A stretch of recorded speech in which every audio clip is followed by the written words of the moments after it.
12生肖係來自古巴比倫，亦受到古埃及同埋古希臘所影響嘅。由最初嘅蠍子、雀鳥、魚啦、豹同埋狗，衍生到今日嘅中國、南韓、日本、越南、馬來西亞、新加坡等等。而家就由阿 Kim 帶大家穿越時空，去睇下大家喺2017年嘅運程同埋錦囊嘅。就如愛因斯坦嘅名句啊，空間同埋時間並唔係宇宙嘅容器。假如冇內容嘅話，佢根本上就唔能夠存在。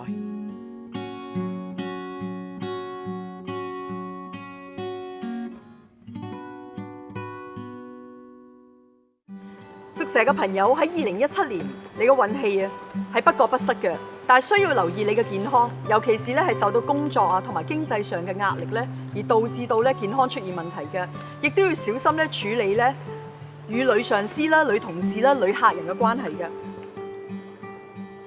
對於屬蛇嘅朋友嚟講啊，阿 Kim 送俾你嘅錦囊係愛因斯坦嘅名句：唔好試圖去做一個成功嘅人，要努力做一個有價值嘅人。希望你有所得着，願主與你同在。